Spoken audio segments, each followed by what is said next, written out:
Watch out, Linkers. There you go. Oh, hi. I didn't see you guys there. Neither did my cat, Link. Today is another Stephen King previews. Today we're going to be doing Salem's Lot.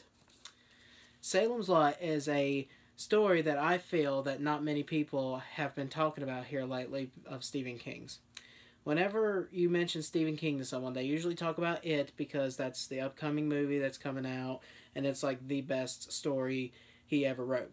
You also talk about Misery, and then you talk about his recent works, like Mr. Mercedes, which is now a TV show, and just all that. But nobody really mentions Salem's Lot anymore, and I think that that's pretty bad, because Salem's Lot is actually one of the greatest stories that he has ever came up with, I think, for a vampire story. But I'm going to give you a preview of the book. This is what the front cover looks like. It has really nice artistic view of the town in the middle of the O. And all it says is by the author of Carrie. So if when you first picked up Carrie and you have no idea who Stephen King is, if you like the book, you'll be like, oh, here's another story. And Salem's Lot, the name sounds pretty cool, like Salem's Lot. It has a picture of this town and a castle on this hillside. So that's kind of interesting.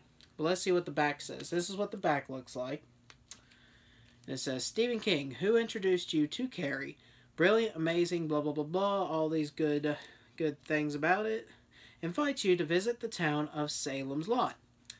And then, of course, at the bottom, it just has, like, the New York Times, Publisher Weekly, all these different journalists' places. So, really doesn't give you a description on the back. So, if you've seen this in stores, you're like, And you would probably have to go to the actual page to read what it's about, which I'll do now. Salem's Lot is a small New England town with white clapboard houses, tree-lined streets, and solid church steeples.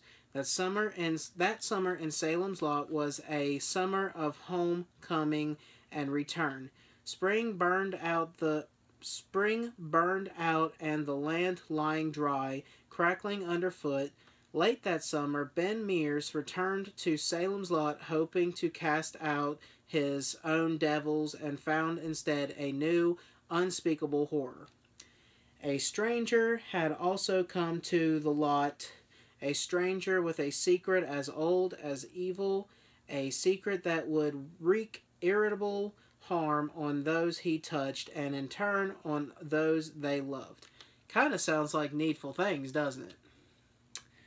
All would be changed forever. Susan, whose love for Ben could not protect her, Father Colin, the bad priest who put his eroded faith to the last test, and Mark, a young boy who sees his fantasy world become reality and ironically proves the best equipped to handle the relentless nightmare of Salem's Lot. This is a rare novel, almost hypnotic in its unyielding suspense, which builds to a climax of classic terror. You will not forget the town of Salem's Lot, nor the people who used to live there. So based on just reading the description, it does sound really interesting. It doesn't really grab me right off the bat, but it does sound like a really unique story.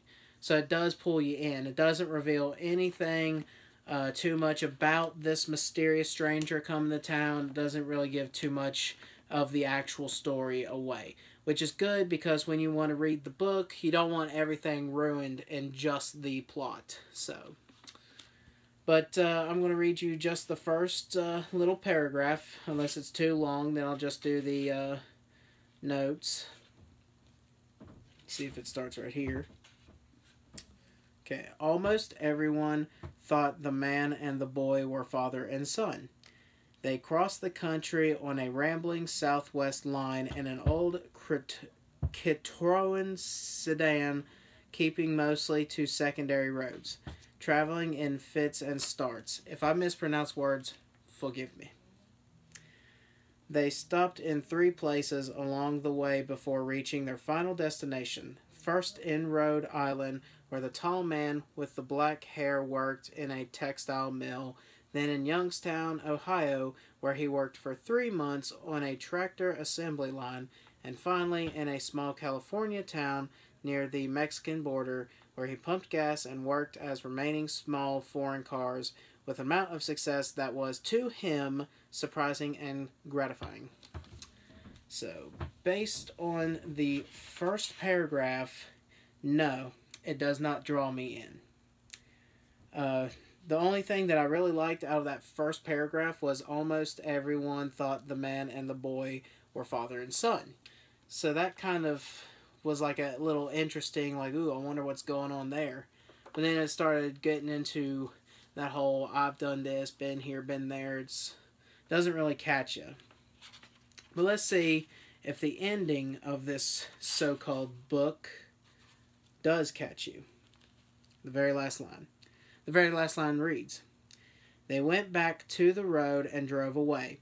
In the small clearing overlooking the power lines, the fire and the brush began to burn more strongly, urged by the autumn wind that blew from the west." Okay, so they thought that he was father and son, and the fire burned the brushes towards the west because it was windy. So if I was a first-time reader, did not know who Stephen King was, and I picked up this book, the first thing that would interest me is the actual name, Salem's Lot. That's really cool. And I know it's like short for Jerusalem's Lot, but it's Salem's Lot and all that. But basically, if I picked this book up and just read the first paragraph, no, it would not pique my interest whatsoever. When I took a sneak peek at the very ending, no, it doesn't really give away any secret plot twist. It doesn't really give away anything. So you can still, just by that, read the full book. But reading the subplot alone actually is what made it interesting. But, yeah, if I was, like, I had no idea who Stephen King was, and I had no idea that this was a horror novel, which, of course, in the back it says eerie, haunting, terrifying, so that kind of gives it away that it's a scary novel. But I probably would have passed. But then again, somebody wouldn't have read the story and been like, oh, the story is great, which it was pretty good. Let me see what I gave it. Actually, I gave it a 10 out of 10. So the story was worth the read. It's just, was it catching? Did it catch you guys? What I read? And the pictures, in the front and back, and the subplot. Did any of that catch you guys? Leave me a note or leave me a comment below. Let me know what you think. I mean, of course, you're going to be like, oh, it's Stephen King. He's the master of horror. Yeah, of course I'll read it.